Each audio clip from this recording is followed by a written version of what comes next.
This is Austin St. John, Jason, the original Red Ranger. You are watching the Morphin Network.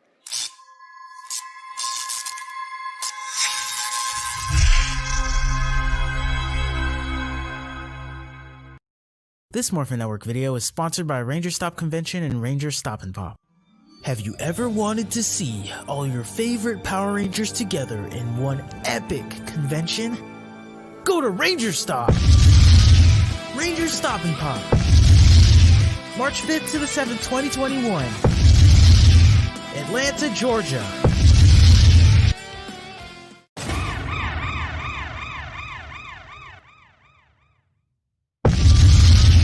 Ranger Stop 8. November 11th to the 14th, 2021. Orlando, Florida. Get your tickets now.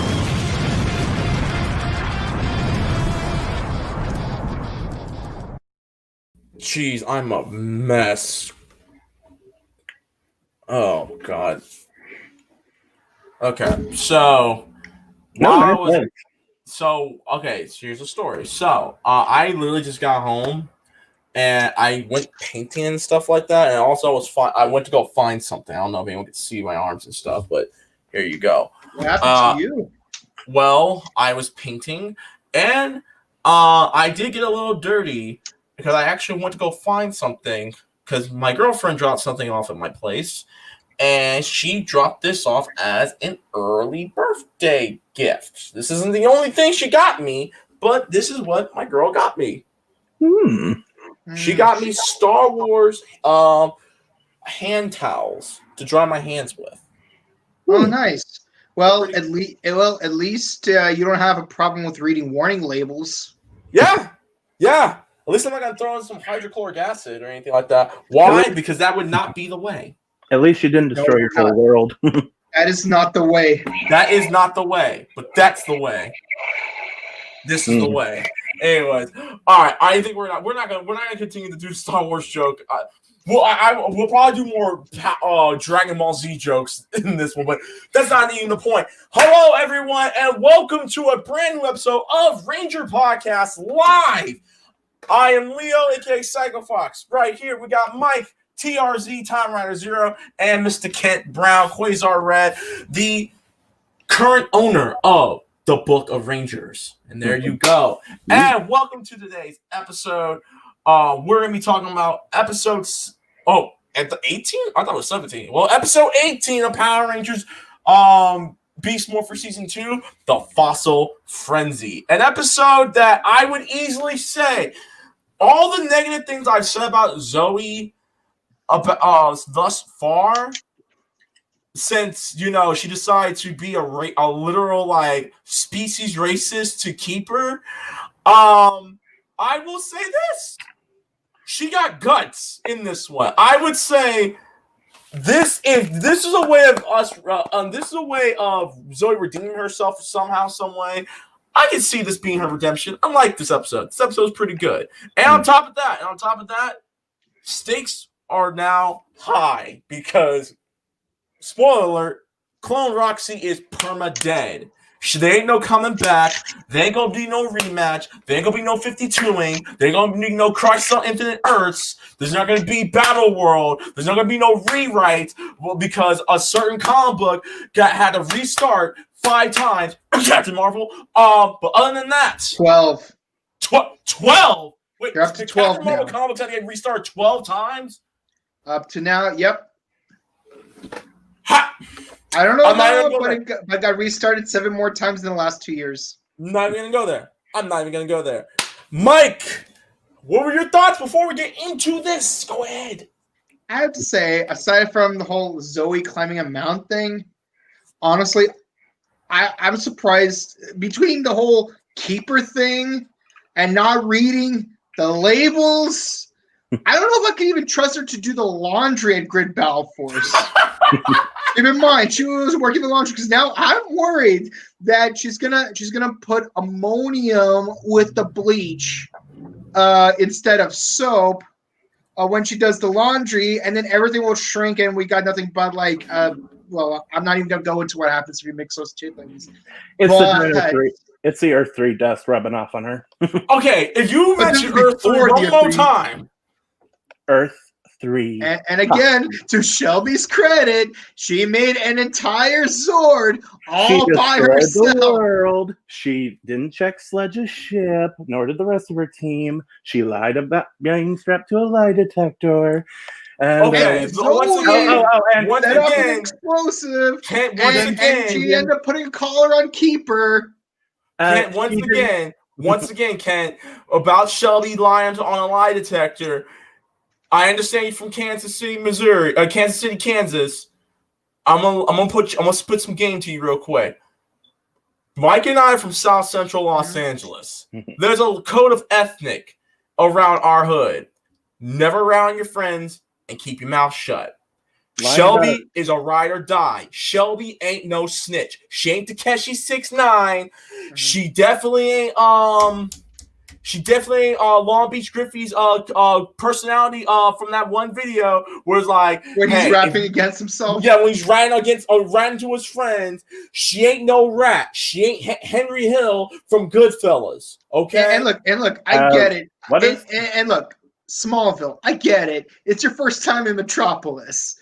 But Mr. Kent, you need to understand our different cultures.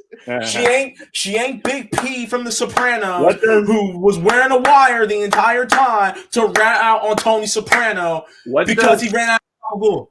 What does revealing her feelings about Tyler have to do with ratting out? Okay, here's another piece of because she's a girl. Not everyone is comfortable talking about who they like. Okay. It's still dumb. She was especially when everyone else around you. This is the kind of thing you say to someone in private. She was accused of being a monster. They were probably going to kill her. But was she? But was she though? No, but she's a girl, bro. You will understand because Coda was the monster. All right, guys. Before we I'm gonna say it. I think it is total BS for Zoe to always be apologizing for her mistakes when this butt monkey, his crimes go unpunished. Robbie. Robbie, let bad guys have devices. We never listen real quick. We never gave an excuse to Ravi. Never. Ever. You remember, like may I have to remind you. You remember, I went off on Ravi in the episode Boxed In. And may I remind you, Kent, Ryan and I had argued for 10 whole minutes. Like, well, it stinks. It's like, weren't you asking? I'm like, no, but it's called common sense, Ryan. Mm-hmm. You're trying to argue with me saying, well, he's doing it for love. I'm like, she is wearing a different outfit. She is with the bad guys. She is a bad guy. What I meant was his crimes go unpunished by no one in the show acknowledges it. Like Shaw, got onto him for 5 seconds and then moved on. I was like, he still is respect. If E-Box took over the world, okay, yeah, but we're not. We are almost 10 minutes into this episode. This is why. Okay, this is why Scott Truman is much better than Ravi Shaw because even when Scott Truman does good, he gets punished, but he takes it stoically and improves himself. As one more thing before we officially get started, I will save this for when we do the series overall review. But Ravi and Zoe are the opposite of these guys. But anyway. Oh, by the way, Leonard, you missed my Golden Girl joke a few weeks ago. Hey, I apologize for that. I did apologize for that. Okay. Anyways, let's get started. We're 10 minutes into this episode, so we got to get started real quick. Kent, what's your thoughts on the show before we get into the episode? Aside from what I said about BS for Zoe always apologizing for her incidents, I overall thought this was a fun episode. The characters were very, her brother was very likable, good action, really awesome final showdown with Robo Roxy, and I think this was a fun episode. Had some issues, but it wasn't too distracting.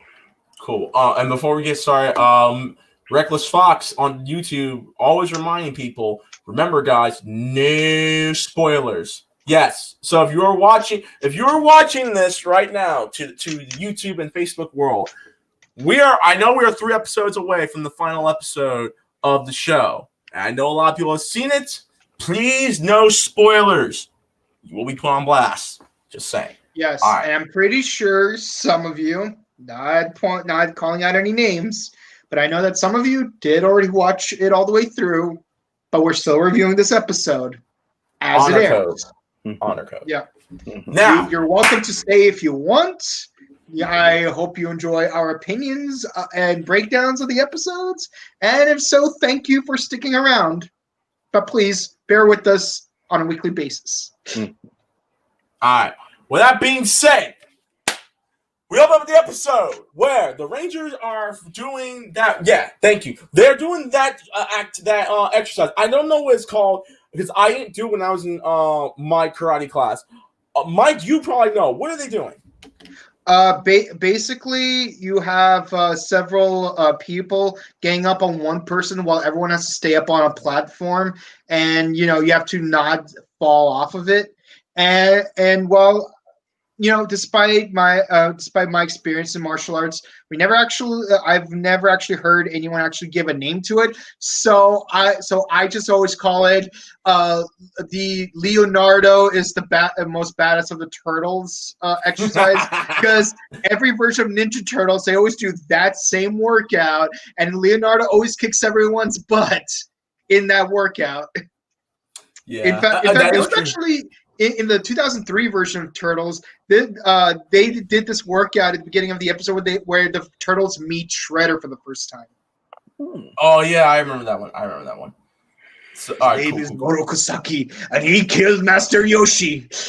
Anyways, so now and then we are then introduced to Zoe's brother. Now we all thought that Zoe was the only child at some point, but apparently she's not. And she's being played by this guy. I don't know his name, unless someone wants to Wikipedia his name real quick. But apparently he is a college student, maybe a city college student who's trying to get a scholarship to get into an actual university. And he has found a fossil from a extinct set of dinosaurs. I think they're called the Vulturesaurus? Well, not officially, but yeah. Well, in the Power Ranger universe, there is a fictitious dinosaur now confirmed in the universe called the Vulturesaurus, which apparently has wing. It's a Tyrannosaurus and like a pterodactyl morphed into one or something like that. See, it should be called something like with the word raptor in it, because looking at the talon, it's clearly a bird of prey.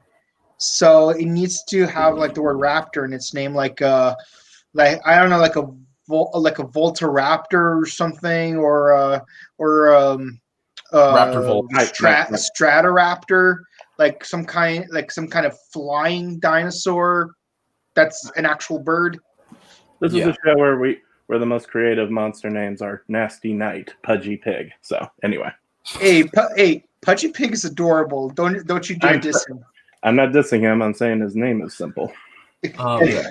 So Zoe's brother then asks, "What's Zoe's brother's name again? Jack, John, some generic name." Googling it.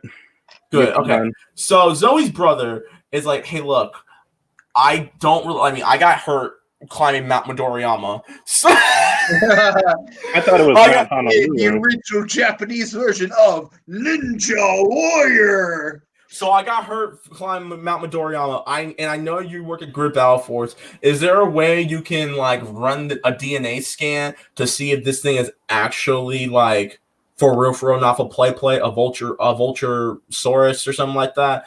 And she's like, "Yeah, I can get that done for you." And then here's the stakes, because we have to make sure we put a stake on it, not a literal stake. But Zoe's brother's like, "Listen, this could be potentially my life's work. Do not lose it." And it gets all you hear all the somber music like, "Do not lose it." And she's like, "I promise, big bro, I won't lose it."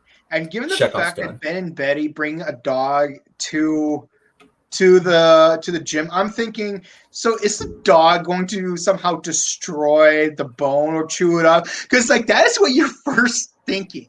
I mean, thankfully it doesn't. So props to Beast Morphers.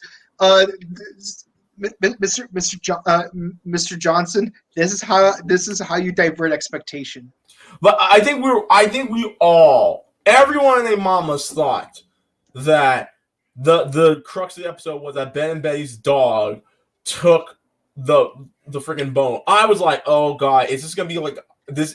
Are we really about to do another some generic Nickelodeon Power Rangers plot where the reason why she loses the bone is because Ben and Betty's dog, who is a sapient dog, Chekhov's gun. We'll talk about that at the end of the show. And again, Hasbro props. See, Ryan Johnson, this is how you subvert expectations. Exactly. And then we get to them going to Great Battle Force, where Nate is Mike. That's the dude's name, Mike. Okay, Mike. Mike. Zoe's brother, Mike. Wow. So we have a Mike here. We have a Mike in Samurai. We have a Mike in Lost Galaxy. Lost Galaxy. Just be like Mike. Like Mike. I don't have my glasses. Basketball. I don't have my sunglasses. I was like, just be like Mike. Yeah! Bow, bow, bow. Anyways, so while Nate is doing maintenance on Jax, Zoe's like, okay, look, I'm gonna try to clean up the faucet. I need you. Like, okay, look, baby, I'm gonna work on this. And I'll get to it. He's like, well, can I at least start the cleaning process? Like, yeah, get the you're gonna it's what is it? Phosphorus. Get the solvent solution in the back room. It's orange and should have a label on it. Yes. And of course, she takes an orange liquid. And this is where I take issue with Zoe. You work in a lab.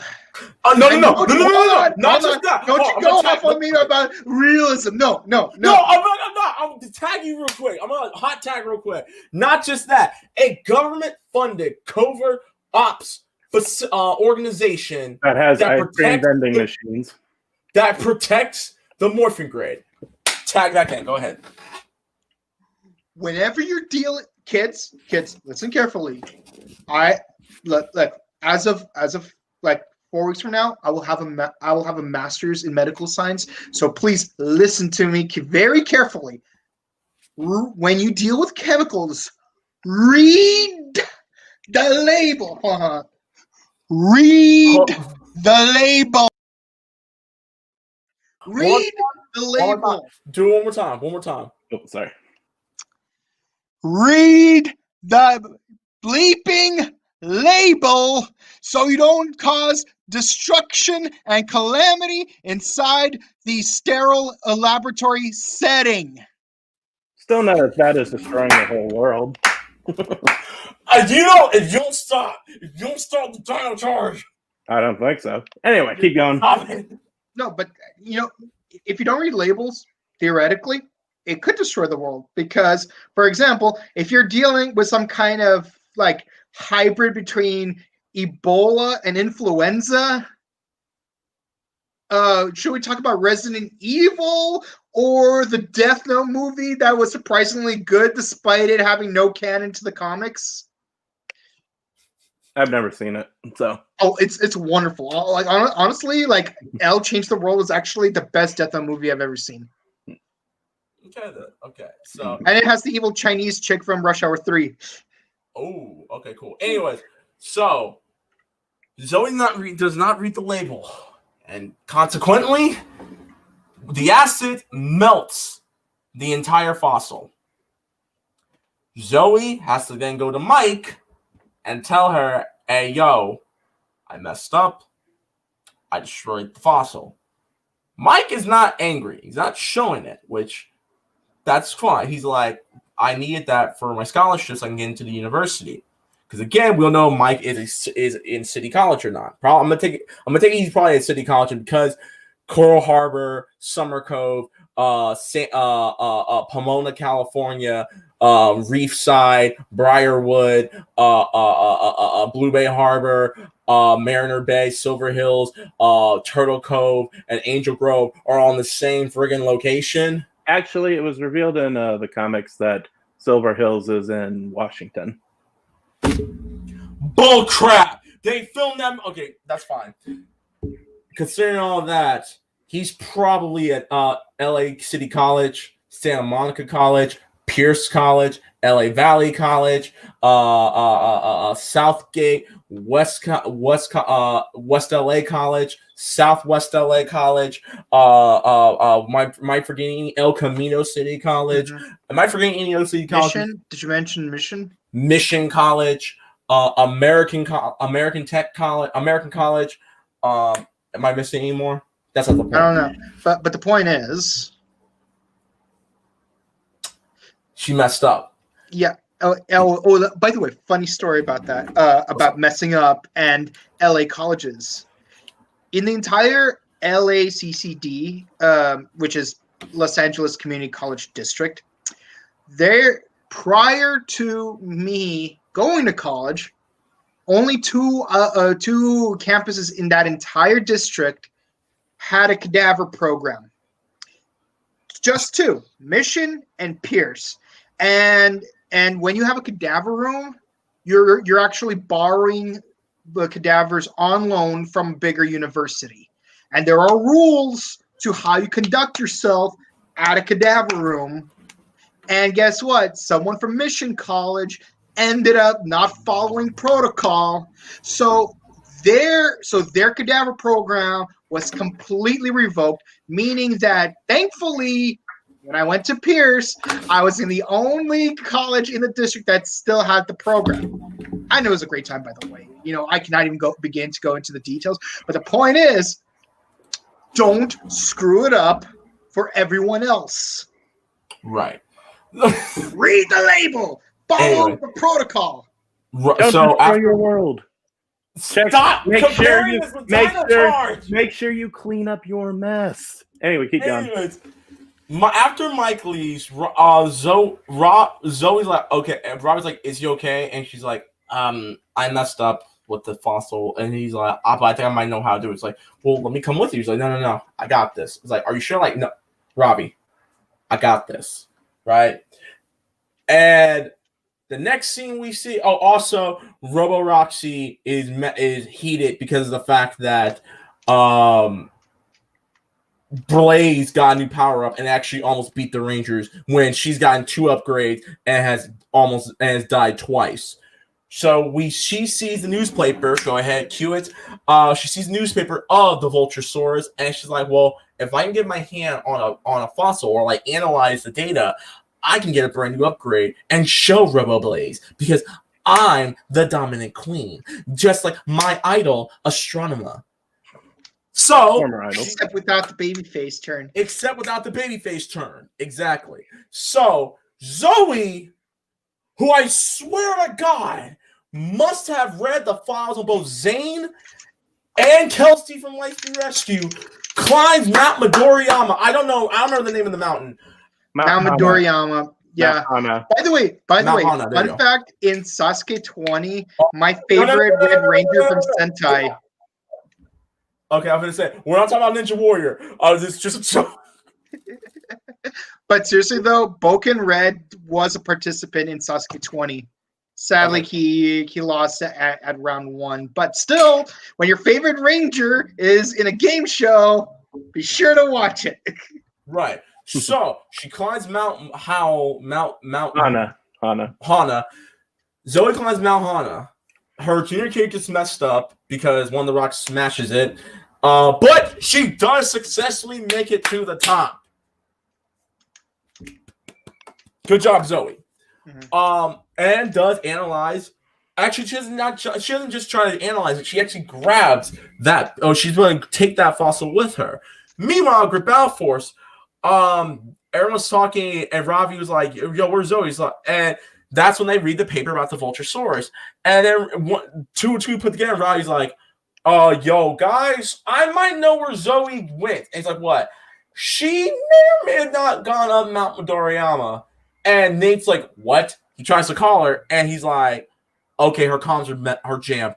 And Jax is like, hey, yo, give me some in the gabagool, and give me to the chopper because we gotta go get my girl Zoe. I that was probably the worst mobster accent. I apologize. Anyways, but right quick. Surprisingly, he knows what a good idea looks like. But anyway. I digress. Yes. So Zoe meets up with Robo Roxy. Robo Roxy's on Mount Hana, and they start the fight. And Zoe gets her butt kicked. As Robo Roxy is gonna hit the final blow, we get this. Beautiful. I gotta admit, I love this. You know, this low-key reminds me of Joel Rowling. Yeah, whenever he just like swoops him down from Rescue 3. Yes. That was never actually in the show, though. It's in the theme song. Yeah, it's in the theme. Yeah, and we know it's from Go-Go. We know it's this footage from Go-Go 5 that Sublime didn't use, but it's still worth mentioning. But I digress. Ken, take it from here. Go ahead. Okay. So the other Rangers show up. They bring Zoe a new comm. They manage to fight Robo Roxy. She puts up a pretty good battle, but they manage to ultimately knock her down. And, Zoe manages to reclaim the fossil, which is great. And she goes and tells her brother what happened. And he's just like, "Are you crazy?" But she's like, "Oh," he's like, "I know. But I wanted to make this up to you." And, she even brought the DNA that proved it was real. How does the fossil have DNA on it? That's another story. Power Ranger logic.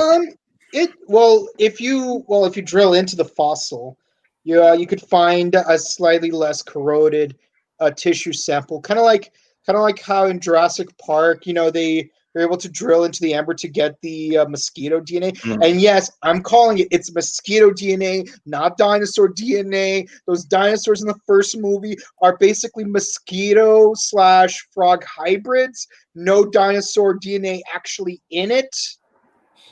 But I digress.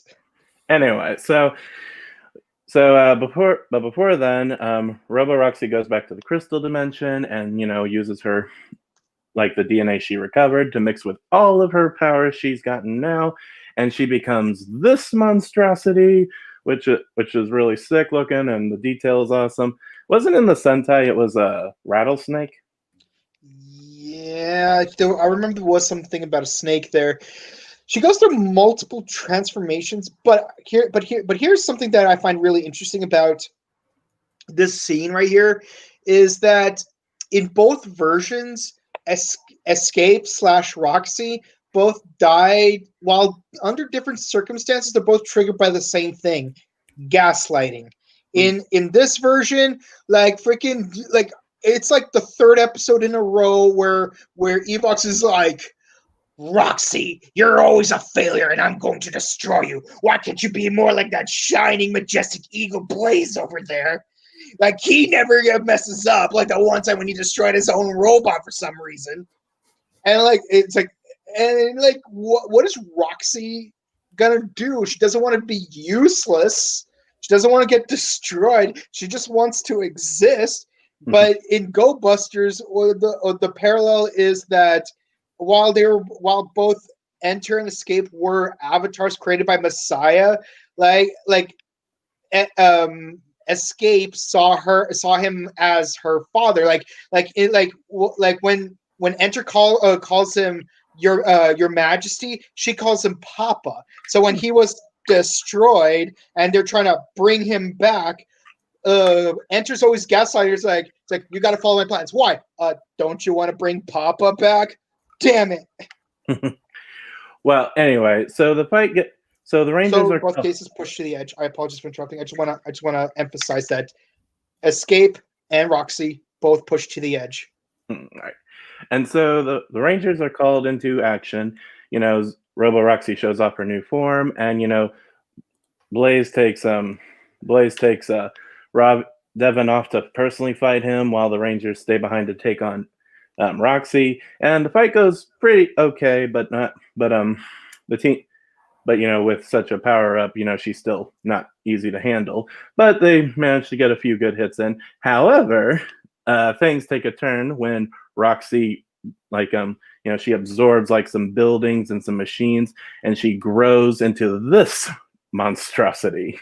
And by the way, I want to say this design is like really sick, and I even had to show Sabrina it. I'm like, "Hey, you know how you become a giant horrifying monster. What do you think of this thing? And she was like, oh, it's really cool and very detailed. Yeah. I just want to say this real quick.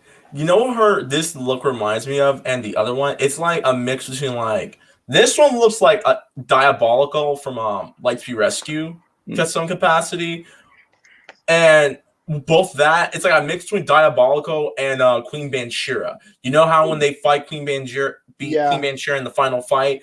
Yeah, it's kind of like that. I would say I would agree with the Queen Banshira part, but instead of Diabolico, it would be that monster from episode 4 that caused a tornado. Oh, okay. Yeah, and also Urchin Undead from Kamen Rider Blade, because that flower bud in her left hand looks like the hand from the Urchin Undead. Okay. Anyway. Oh, we forgot one thing. We forgot one thing to say. Because of Roxy's final form, give or take, the reanimation chamber is destroyed. Yeah, she sucked up so much of the Morph X and took out so much of the energy. It destroys the regeneration chamber, meaning if her and Robo Blaze get killed, they're both perma-dead. They ain't no coming back. They ain't no rematch. I don't know what DNA that was, but it was so strong it destroyed my irreplaceable machine. And by the way, Campbell, I'm not trying to replace you. I just want to be perfectly clear. You'll always be the better Scrozzle. I just like that line you said. That's all I'm saying. Real quick, and Blaze is like, "Are you an idiot? Do you realize if we get 86 one more time, we're done. We're donezo. It's over. Fugazi." Like Dennis from Always Sunny. I'm sorry, I meant Blaze. Blaze ain't having. He's like, "You realize what you just done?" She's like, "Listen, when we're done with the Rangers, it won't matter no more. Boo Boo, I'm gonna be the most dominant queen here. It don't matter. We're going to win." I'll be what Astronema was supposed to be. Chekhov's gun. But she ends up becoming what Astronema partly became. No, she became more like what's her face? What's the chick's name from Lightspeed Rescue again? Vipra? No, not Lightspeed. No. Lost Galaxy. Trakina? Oh, Trakina. She becomes more like Trakina. My bad. Do you know how many villains I have to memorize? Jeez. She becomes more like Trakina. Look, the only thing, TV trivia, the only thing I struggle with is remembering the names of episodes. Like, literally, not the episode numbers, the titles of the episode, because this show is like, 1,000 episodes in? This at this point, Power Rangers is running. Power Rangers is running as long as potentially Law and Order, Gunsmoke, and WWE Raw at this point. Like I've seen all 1,464 episodes of Kamen Rider. That is true. You did a lot of Kamen Rider research during the Showa era. Yeah, but I'll say this though, like, yeah, things are going really insane here, and I love how Blaze says he's gonna join her and fight the Rangers, but I like the tone he uses here, because here he's not trying to compete with her, but rather it sounds like he is disgruntledly trying to show concern for her, like girl, like, you messed up, now I have to watch your back. Right. Go ahead, Ken. And a few more things, then Mike, you're up. So they managed to destroy Robo Roxy for good, and then Scrozzle comes in saying, "How could you let her be defeated?" Tells Devon that they're weakened now, and one more fight and the Robos are gone. Like, at least Robo Blaze will be kaput. And so this like Scrozzle coming down and basically telling it works for him. Like I said, if the Rangers had been told that they had Ryjack's Reanimizer, then them giving the crate of weapons would have been very nonsensical. But for here, it works, since Scrozzle's kind of a blabbermouth and a bit of a not the sharpest robot in the box. But anyway, so the episode. So he's not the sharpest tool in the shed. No. We're not going to do Smash Mouth. Mike, take it from here. Oh wait, right quick. So they go back to the gym. They're all they're happy to hear the news that Robo Roxy is gone for good, and Blaze is the next. And then Zoe apologized. And then Nate says, Zoe, you got some Earth 3 dust on you. And then Zoe apologizes. And then Zoe apologizes for, thinking she could do this by herself. And she gives the fossil. And she gives the fossil. And her brother is told that he got the scholarship. All right, Mike, you take it. Yeah, so he got the scholarship, and they're all hunky dory. And of course, there's Devin. He put up an appetite fighting Blaze. So he's like, "Oh, my hot dog's here," and he's about to put in ketchup, but all of a sudden, Ben and Betty bring their dog over, and the dog somehow escapes from the kennel despite being military trained. And of course, the look on Devin's face, because keep in mind they did establish in the second episode of Beast Morphers in the previous season where they have weaknesses related to their respective animals. Now, in the Japanese version, we all know that Hiromu's weakness is seeing chickens because of a traumatic experience he had as a kid. But here, changing it to dogs actually works better because what's it called? Cats are afraid of. He's a feline. So and honestly, I wish they incorporated this thing a little bit more than just having Zoe eat carrots because or like Ravi getting angry that someone violated his privacy because keep in mind in the Japanese version of Go Busters, escapes or Robo Roxy's two guns are actually based off of two dogs from a story, and they're named Gog and Magog. And I'm thinking, it would have been great if they could have incorporated this a bit, where Devin would have a disadvantage fighting Roxy because she has dog related motifs to her. But that's neither here or there. But basically, he's frozen while the dog is running up, getting his hot dog, and then runs back in the kennel. And he's like, "Hey, you guys owe me a new hot dog." "No, we don't." "Yeah, your dog took my hot dog." "No, it didn't. Come on, it was in the kennel the whole time." And they look over, and this is the weirdest thing about it. The dog somehow is holding the ketchup, pouring ketchup on the hot dog, and then it aims the squirt bottle at everyone, mainly Ben and Betty. And here's where I have the biggest question about the episode. Why is the ketchup pink? That's your biggest question. Yeah. That's my biggest question in the entire episode. Why is the ketchup? Okay, everyone. Here's the thing. I could ask, why did the acid not burn the table when it burned everything else? I'm not going to question that because it would have to travel all the way across the table just to get to the fossil. Because conveniently, it's actually pretty far away from the petri dish, but somehow it still spills all the way over there. I'm not going to question that. You gotta make the plot move forward.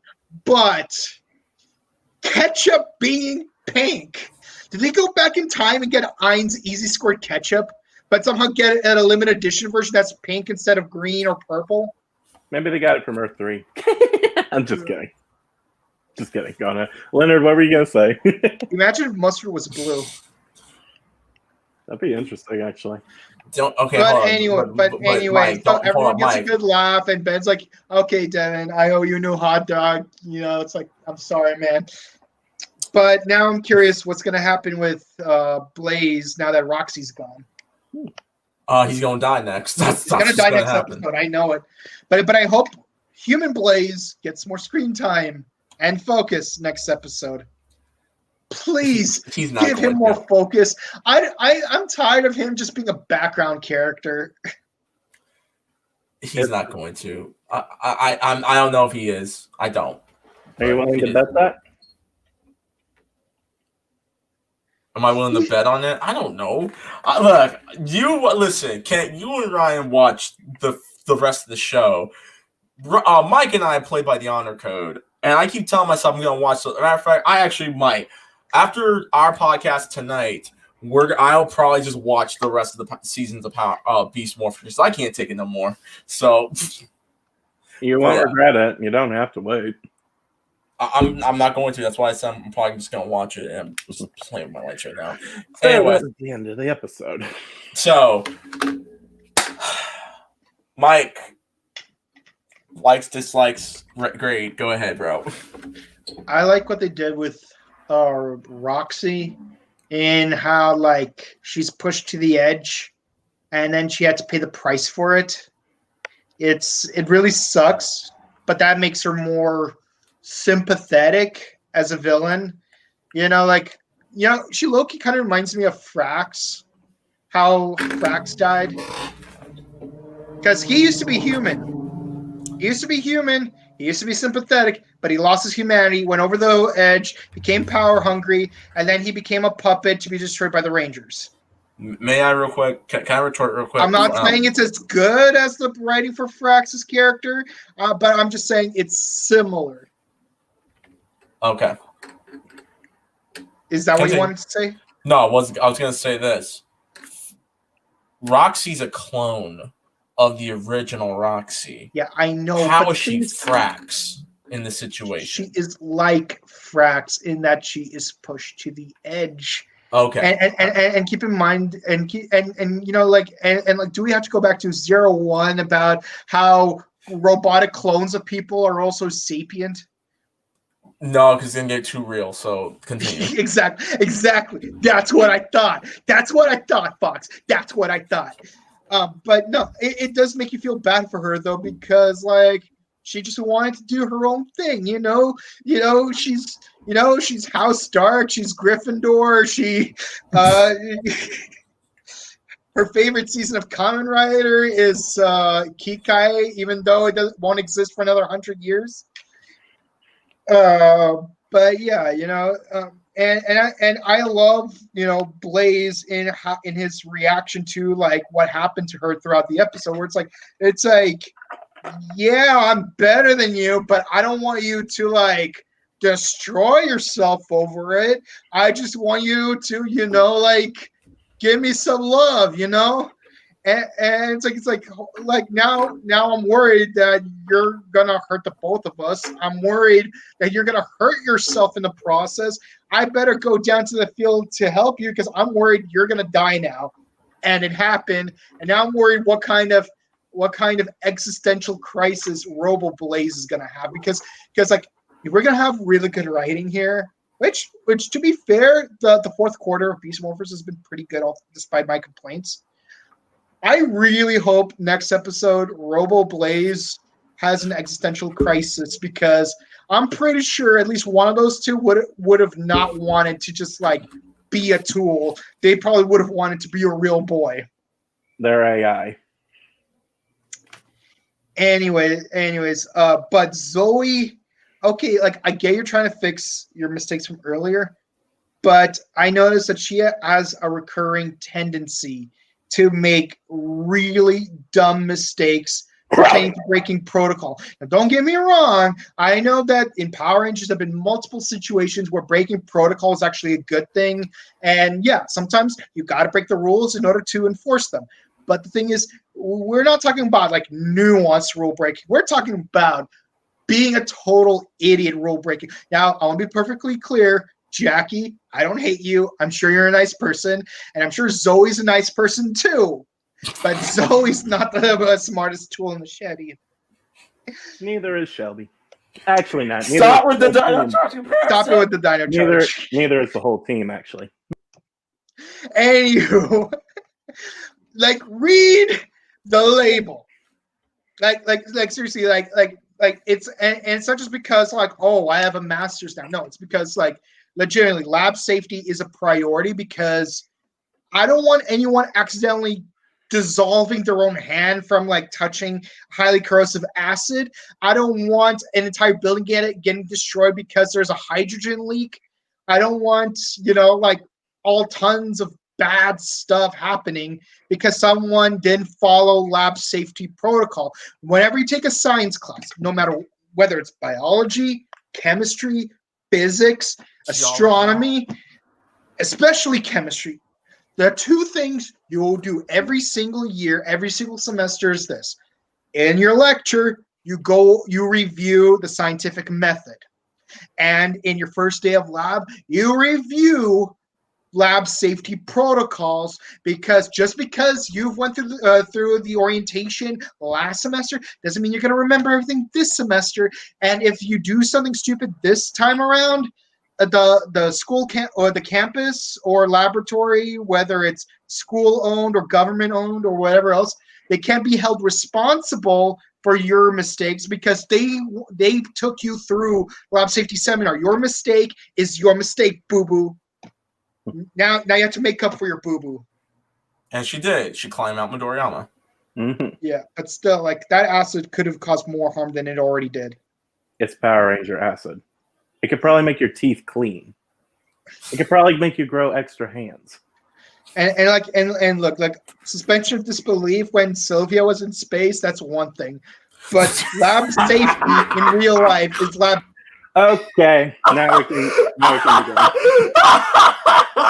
9 out of 10. You said 9 out of 10? Yeah. Mm-hmm. Okay, making sure. Aside from Zoe doing that one stupid thing and Ketchup being pink, I actually really like the episode. Okay. Kent, go ahead. I think this was a fun episode. I like Zoe's brother. Me and Ryan were actually speculating about something about him, but we'll save that either for the end of for the series overall review. It was cool to see, Roxy's, final form, and it was cool to see like her taking matters into her own hands, and there was some good fighting. Like I said, characters have done dumber things on this show than stuff Zoe has done, but ultimately, like I said, Zoe and Ravi are pretty much the opposite of Yuki, Momo, and Jiru from O-Ranger. But I will get into that when we do the series overall review too. Overall, I guess I give this a 9 out of 10 too. Not a perfect episode, but still entertaining overall. Damn near perfect. I would say this. So, a few of my okay, I'm gonna do my likes first. Okay. I've been hard. I know we've all been hard on Zoe. And I know Mr. Kent here will always go back to Dino Charge because Dino Charge New 52 Power Rangers. I get it. Okay. And I'm not saying that Zoe's always the butt of all the problems, because there's clearly been plenty of Power Rangers who have done dumber things. Kimberly wrote Tommy a Dear John letter. Mm-hmm. This is why Kat will always be everyone's number one girl, because Kat stuck with Tommy to the very end. Number one. I still stand by the notion that they did take a break so that Spike could be born. Anyways, okay. Kimberly wrote Dear John letter to Tommy, which is the biggest low in Power Rangers. Dana from Lightspeed Rescue decided to quit being a Power Ranger and become a model in the midst of them fighting full time in the midst of fighting a demon war and trying to stop literal hell from coming to Earth in Lightspeed Rescue. Okay. I hate Blitz magazine so much. Am I forgetting any other Rangers? Obviously, the Dino Charge New 52 to Earth, and that's the reason why we have Earth 3. And forget the Spectre Sledge. And if I can go outside Power Rangers real quick, in the R-rated fan film, what do you call it? Freaking Rocky heel turn and join the Machine Empire in the R-rated Power Rangers movie. Clearly, there are plenty of things that Power Rangers have done that's pretty dumb and questionable throughout the entire franchise. I'm not saying Zoe is the end-all, be-all terrible person. Also, Robbie did something really stupid in Season 1 and did another dumb thing in Season 2. Just saying. In case you guys want to remember what he did in Season 1, he literally gave Robo his girlfriend, who was a bad guy, the stuff like, here, you can turn good guy now, even though it's like, bro, are you really telling me that you don't know you're being played? Stop it. It is what it is, okay? But no, I really like Zoe's redemption arc in this episode. I really did. Don't get me wrong. Read your labels. Please read the labels before you mess with any type of chemical substance. Read the labels. And I am saying this, and before you say anything, Kent, about Shelby, coming from someone who does work with kids We have to continuously remind kids from ages 8 to 14 88. and 80. Well, in elementary to middle school, 8 to 14. Because I work at a school where it's from kindergarten to 8th grade.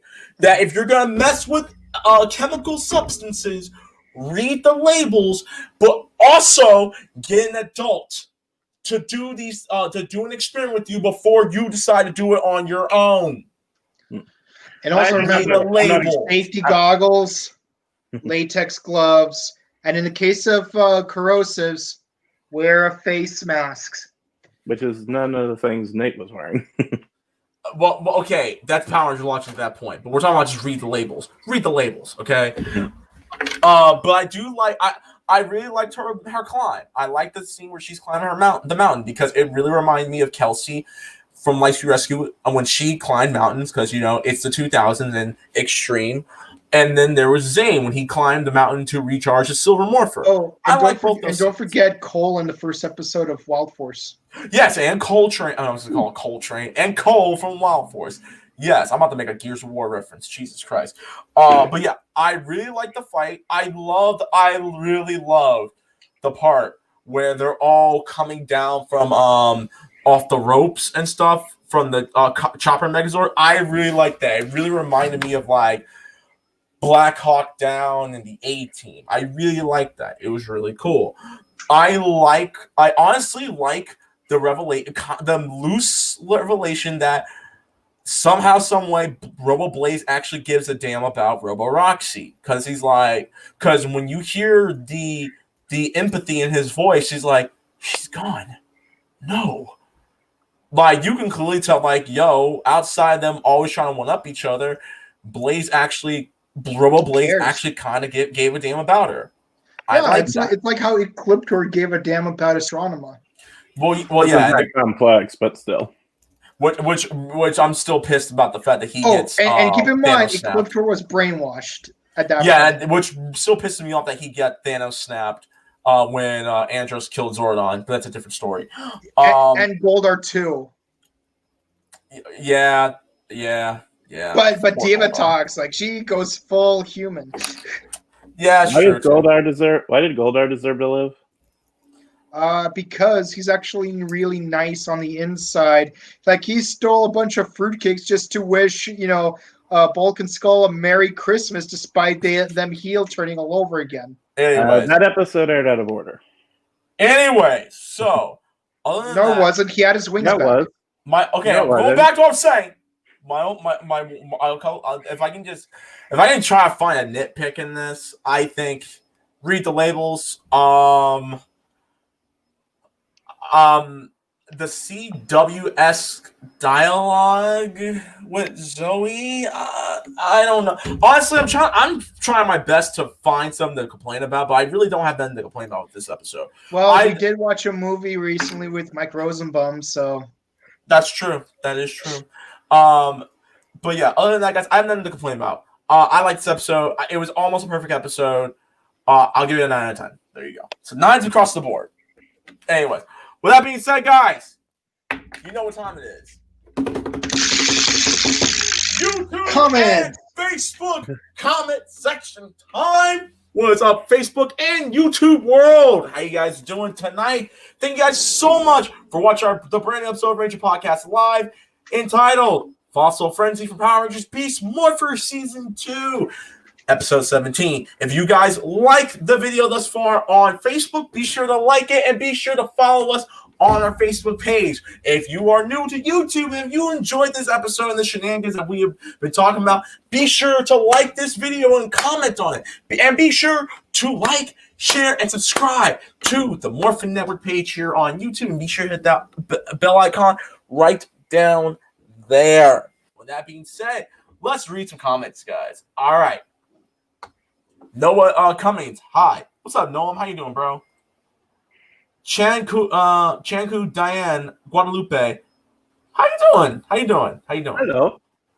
Go Power Rangers. Exactly. Episode 19, there's a shock revelation from Evox. Cool. That's all I can say. Zoe, yeah. What's up, Eric? How you doing, bro?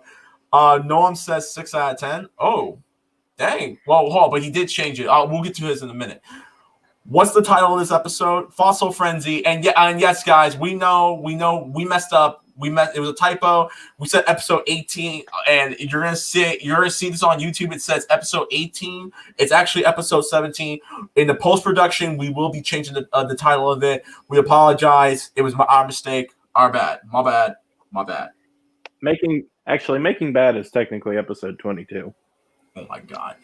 Sorry there. Yeah, but I prefer to air it the way they did in the show because, it's like I don't like how on Netflix the episode of SPD Wormhole is listed after Endings Part 2. That just makes no sense. That makes no sense. Speaking of aired out of order, hold on. Ha! He doesn't have his wings. Wait, hold on. What? Look, see, he doesn't have his wings. The episode was aired out of order. But I swear I had it on DVD and he had his wings on in that. All right, real quick. Okay, I'm not gonna read a couple of these. I'm not gonna read one of these. I'm gonna say this one more time. I'm actually gonna let Reckless Fox do it. No spoilers.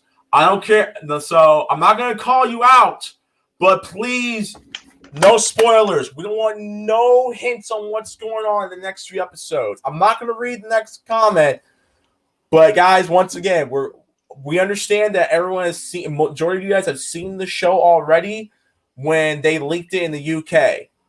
We understand that.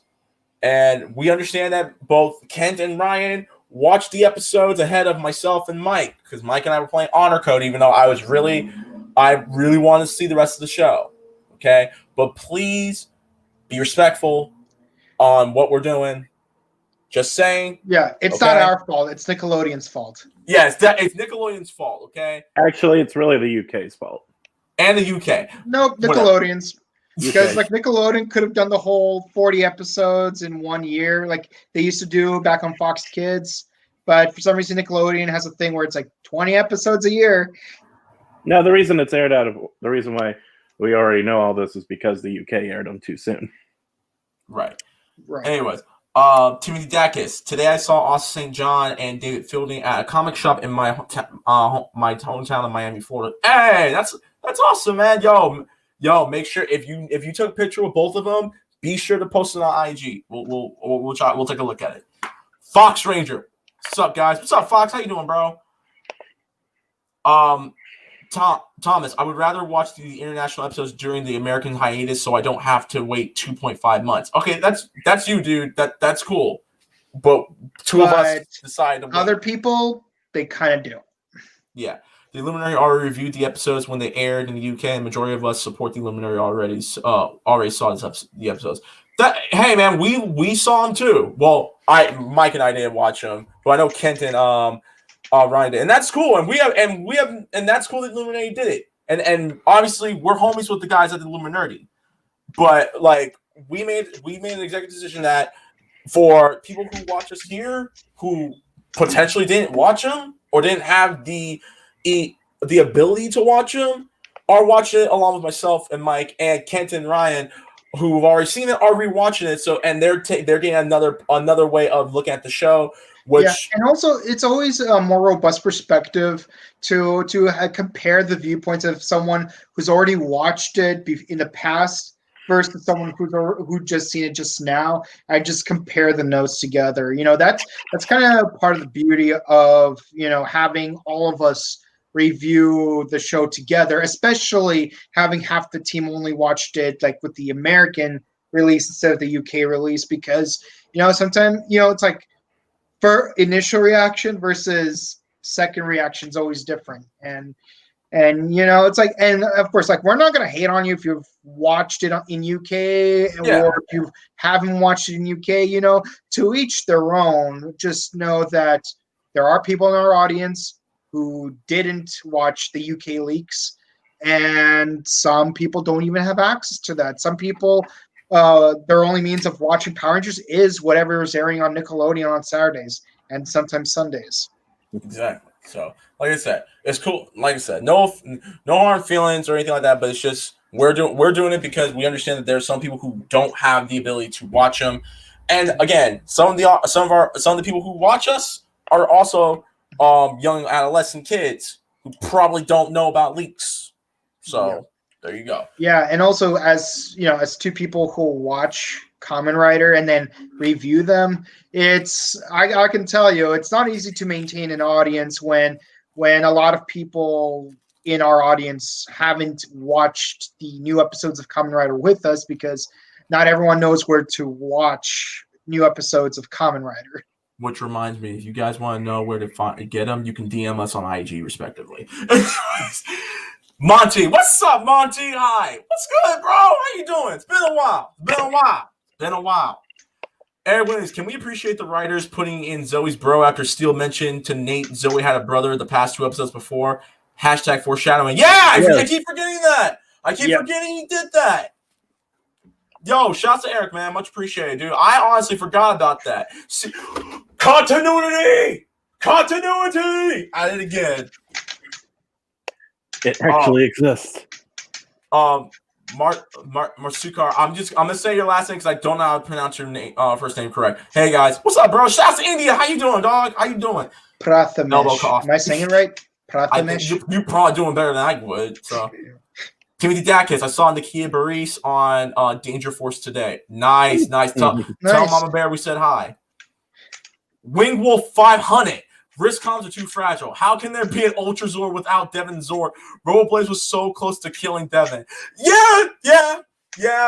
But hey, he just lost his homegirl, so that's why. And apparently, androids do dream of electric sheep. Don't question. Also, don't question the logistics of the Lion Zord. It is awesome. It pretty much functions as the same way the Cheetah Zord does. Barbara King Pierce. Hi, Kent. Hi, Barb. Noah switched to a 7 out of 10. That's respect. Nothing wrong with changing your score. Edward Sanchez, R.I.P. Robo Roxy. Yeah, I mean, I'm not gonna say R.I.P. because she low key, she tried to destroy everything. I go R.I.P. I'm good, dog. And last but not least, Timmy Dacklet. Sadly, we lost Kirby Morrow, the voice of Michelangelo from Ninja Turtles: The Next Mutation. He died at 47. Yeah, we heard about that. Yeah, he was in that one episode of In Space, so it counts. But no, it's sad. He was the best Scott Summers. Yeah, he was the best. For those who don't know who Kirby Morrow is, Kirby Morrow did play Cyclops in X-Men Evolution, and he played our first Goku in Dragon Ball Z in the Ocean dub. Sally Goku. Yeah, really? That's actually okay, cool. Sadly, he lost his life this week, and our thoughts and love go to his family. Kirby, you will be missed. You really did make an impact on all our childhoods. So rest in peace, big dog. Rest in paradise. Rest in Providence. I mean, that being said, guys, we are officially done with today's episode of the Ranger Podcast Live. Thank you guys so much. And once again, if you haven't yet, be sure to like, share, comment, and subscribe to our YouTube channel. Hit the bell icon. And let us know how you guys feel about this episode, because you're probably going to be watching the post-episode. So let us know how you feel. We'll be reading those at some point. Until then, bye, YouTube. Bye. And we're back live. Guys, thank you so much. Thank you guys for watching a brand new episode of Ranger Podcast Live. We will be back next Saturday to review episode 18 of Power Rangers Beast Morphers Season 2. And before we get out of here, guys, we just want to wish you all a very safe, happy Thanksgiving. Our schedules will be mixing up a little bit this week. We will not be doing the Rider Time podcast this Thursday. We're potentially going to be doing it either Tuesday morning or Wednesday morning, give or take. Matter of fact, we will be posting an IG poll. Would you guys rather us review the new episode of Kamen Rider Saber in the mornings on Tuesday morning or Wednesday morning? Because we don't want to interfere with Super Sentai Hero Special. So would you want us to do it in the morning on Tuesday or in the morning on Wednesday? So please let us know right here. And also, we'll be posting up on IG right after this. But we are grateful for you guys, and we are thankful. Thank you guys so much for helping us hit 1,000 subs on YouTube. and the countless likes and follows on Facebook, IG, and Twitter. I am grateful for you guys. Thank you for watching us every weekend, on every other weekday. And as a token of my appreciation, I'm gonna make this announcement now, and I'm probably gonna and Darboy's probably gonna potentially kill me. There might be a Morphing Gaming Time this week. Maybe. I can't say yes and I can't say no, but it might actually happen. Don't know just depending on the game, maybe we could go 2-player. Yeah, depending on the game, we might do 2 players. I thought you were hinting at you were finally going to do the ninja dance. Oh, Bill, that's coming. That's gonna come up. By the way, are you gonna do the ninja dance? My ninja. Oh no, I'm not the one. I'm not the one who's been resisting. So I don't know. Like it'd be great if we all did it as a team. No, we'll do that more. We'll do that at Power Morphicon. But you've been asking for it, guys. Tune in this Thursday. It'll be up on Facebook, YouTube, and Instagram because people will not leave me alone about it. So there you go. All right. Also, Leonard, one other thing. If you do watch the rest of Beast Morphers, call me later. I will. With that being said, guys, Mike, where can the people find you on social media? Go ahead, bro. Well, you can find me on Twitch at twitch.tv/BokenKabuto, where not only do I have a new PS4 that I've been streaming for the last week, but also I got a little special something so now I can play GameCube on Twitch as well. So be sure to check that out at twitch.tv/BokenKabuto. And you can find me on Instagram at chrono_just_cosplay. Nice. Kent, where can they find you? Instagram Brown_K and QR Ranger Book, where I'm still making changes to that dang scrapbook. Where can we find you, Lynn Psycho? Wow, you finna say my government name for real, man. Anyways, you can find me on Twitch at twitch.tv/RecklessFox, and you can find me on all my social media plats, Twitter and Instagram at _Fox. And you can find me on my YouTube page, Reckless Fox, where I have an announcement because Restream got YouTube back. I will once again be doing a multi-stream on both Twitch and YouTube later this week. So if you guys have been following me on Twitch and YouTube, my Resident Evil 7 Let's Play is coming back because we're going to try to finish the game before RE8 comes out in April. Also, if you want some more content, myself, Mike, Jen, and Noemi, a.k.a. Thunder Chica, we do a weekend podcast every weekend. The Scroll Game Podcast. So find us on SoundCloud, Google Podcasts, and Spotify. Wherever you listen to podcasts, we are there. SoundCloud.com/ScrollClub Gaming, and as well as Google Podcasts and Spotify. Just type in the Scroll Game Podcast, and we're right there. With that being said, guys, thank you guys very much. This is a brand new episode of Ranger Podcast Live. As we do our goodbye wave, we will see you guys next week. We are grateful for you guys all. I'll speak for everyone. We are grateful. Thank you guys so much. Happy Thanksgiving. Be safe out there. Make right decisions. And wear a mask. So then, guys, we'll see y'all later. Peace. This is the way. This is the way.